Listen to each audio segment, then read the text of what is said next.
English learners. Welcome back to another great lesson here at English Pod. My name is Marco. And my name is Catherine. So, Marco, today we've got a little bit of an unusual lesson because we're talking about hypothetical situations. Right, we're talking about a unreal situation or something that may happen or may not happen.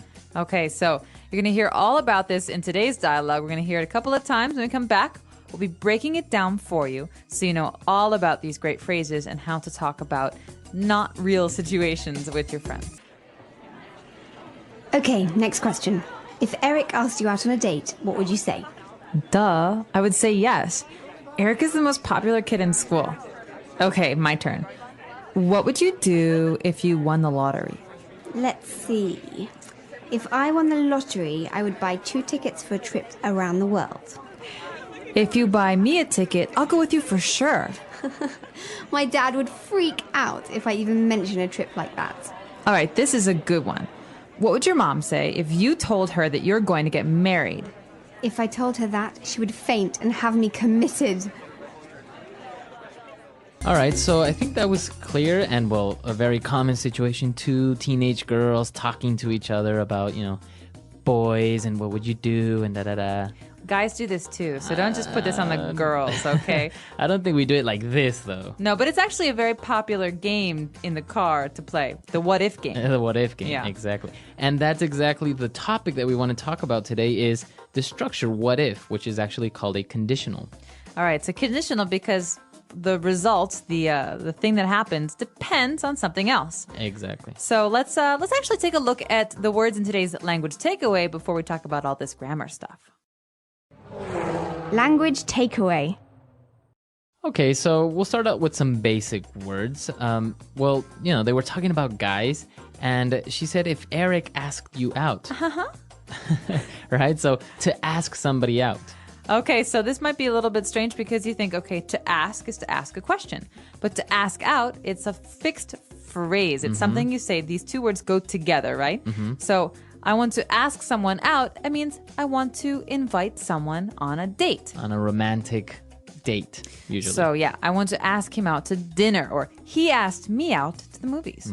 Now, if I didn't want to ask somebody out on a romantic date, what verb would you use? I'd say you could invite someone out, but then again, it's always a little bit, you can say invite for someone if you're going to ask them on a date too. So Yeah. I'd say to ask out is always romantic, and to invite can be romantic or just friends.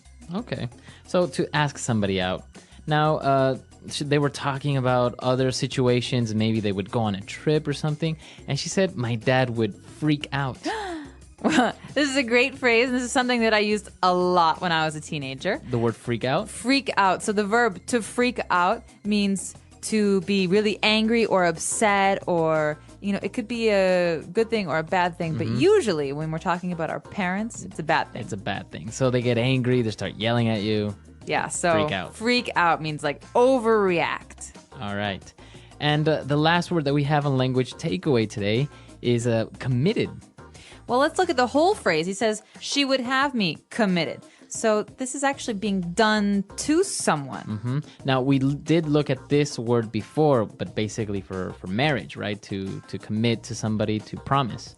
Yeah, but to have someone committed means that you're going to send them away to maybe a mental institution. Exactly. So this means they have psychological problems and someone else sends them to the hospital because they can't send themselves. Exactly. So it's always used to have someone committed, right? Right, because it's being done to them. They don't want it to happen. It's involuntary. Okay. So she had him committed. My mom's going to have me committed if I keep working 20 hours a day. Exactly. So that's the way you use it. And so now you have another way of using this verb. But now I think we should listen to this dialogue again. We're going to slow it down a little bit, and then we'll come back and look at this grammar focus that we want to talk about. Okay, next question. If Eric asked you out on a date, what would you say? Duh, I would say yes. Eric is the most popular kid in school. Okay, my turn. What would you do if you won the lottery? Let's see. If I won the lottery, I would buy 2 tickets for a trip around the world. If you buy me a ticket, I will go with you for sure.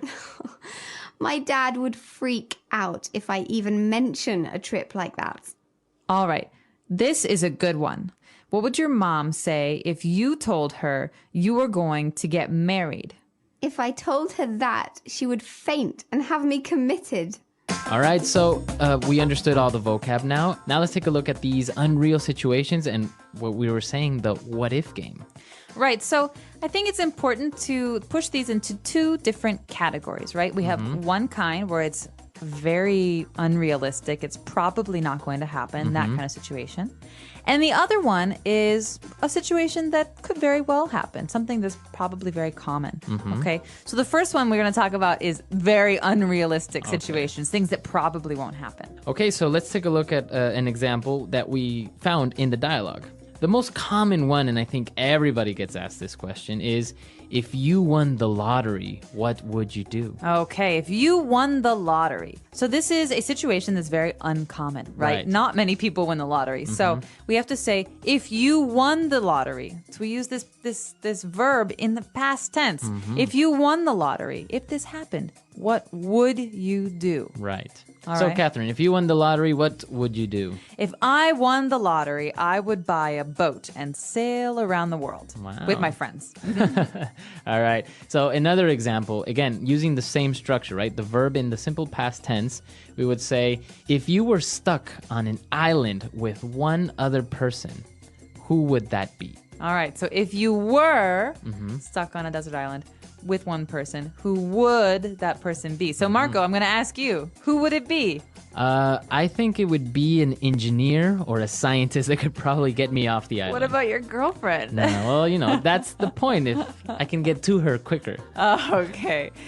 I would say maybe kind of romantic, but kind of not. So that's the first situation. We've got these situations like being stuck on an island, winning the lottery. These are very unlikely. But what about the other kind? But before we move on to that, you notice that we used the verb was. We didn't say if I was on an island. I said if I were, right?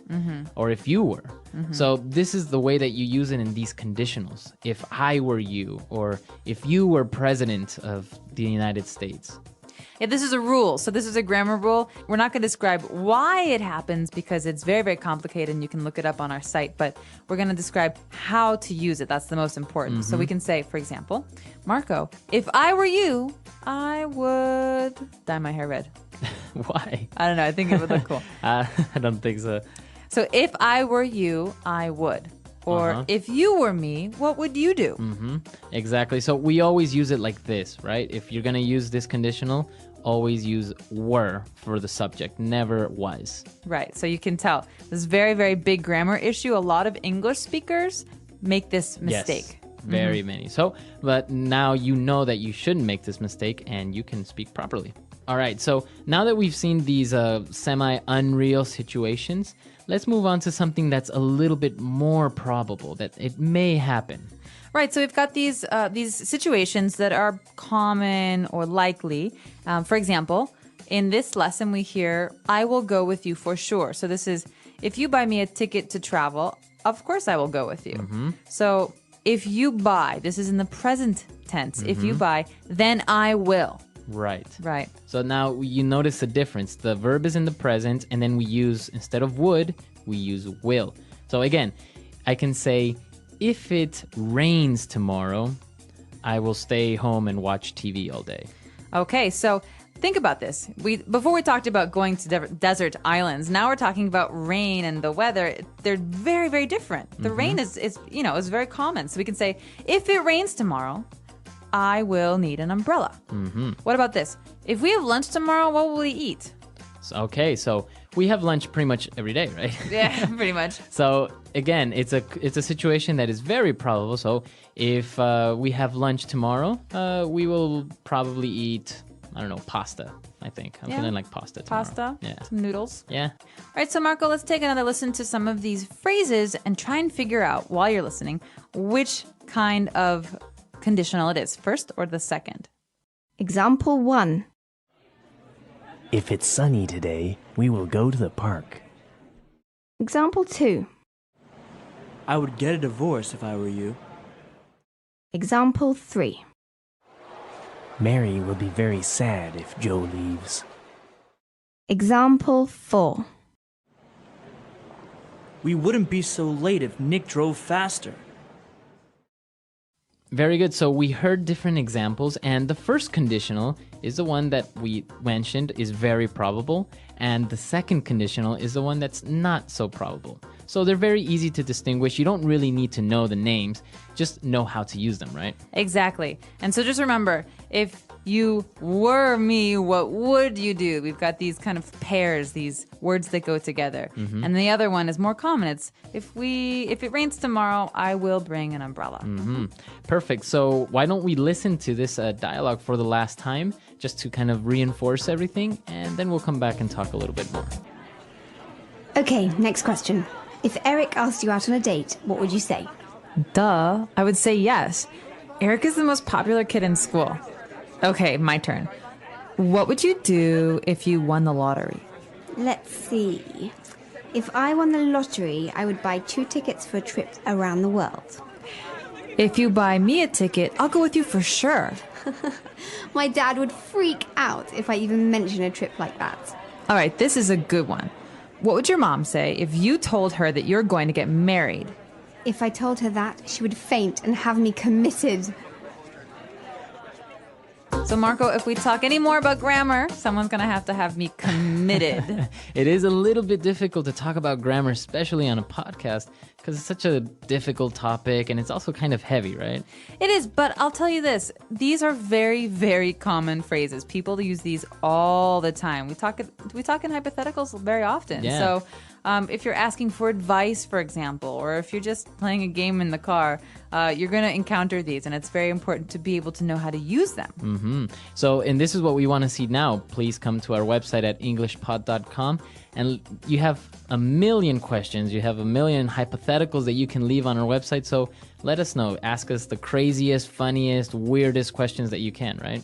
Exactly. And if you have questions about the stuff that we've been talking about, you're not really clear on some things, just ask us, because we're happy to answer your questions and give more examples on the website. All right. So we'll see you guys there. And until next time. Bye, everyone.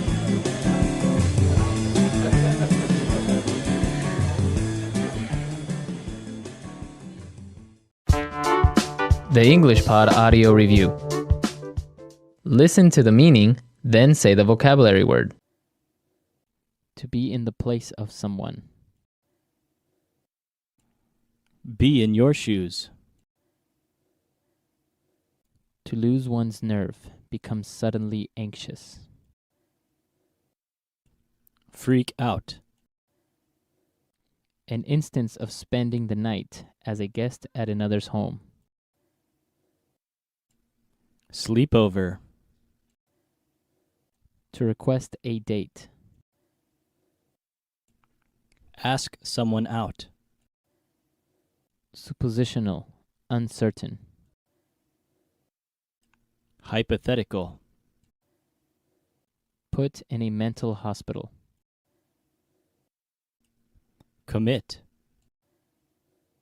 Rumor or talk of a personal, sensational, or intimate nature. Gossip. To join in marriage. Get married. To have dreamlike musings or fantasies while awake. Daydream. A romantic meeting. Date. Let's try that faster. Suppositional, uncertain. Hypothetical. To join in marriage. Get married. Rumor or talk of a personal, sensational, or intimate nature. Gossip. To have dreamlike musings or fantasies while awake. Daydream. To be in the place of someone.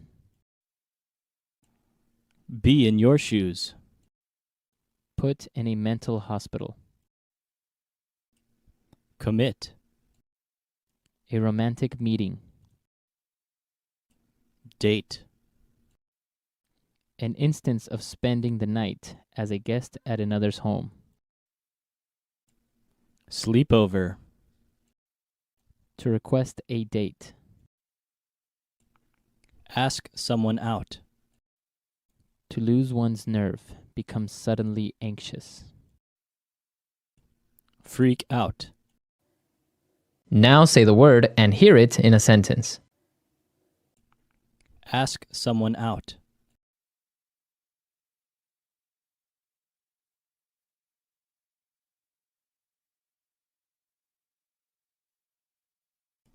When asking someone out, choose your moment carefully and practice what you might say in advance so that you don't appear tongue-tied. Ask someone out.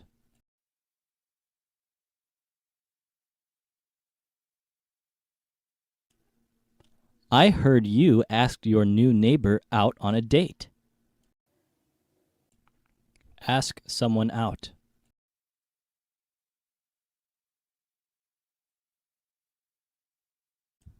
I really want to ask Jeff out, but what if he says no? Freak out.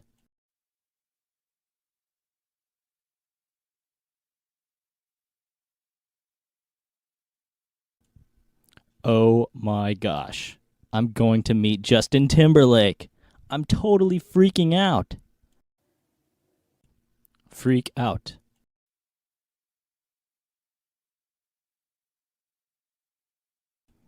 Why did you freak out when I told you I'd be late for dinner? Freak out.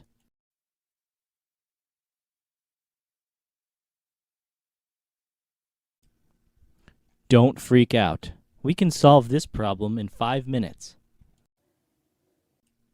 Commit.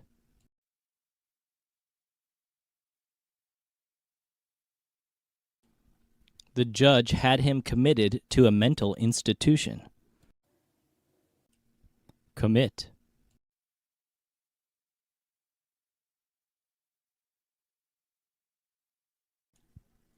If you get committed to an asylum, can you eventually get out? Commit.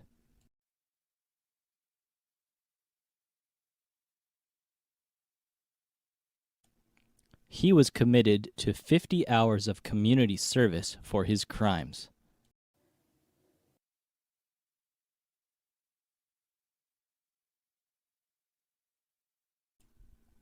If I won $1 million, I would buy you a diamond ring.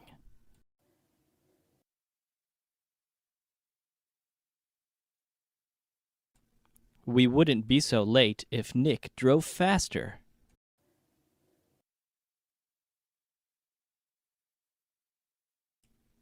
I would get a divorce if I were you.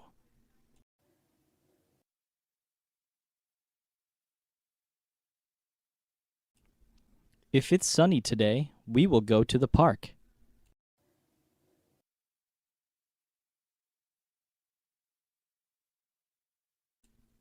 If you study hard, you will pass the test.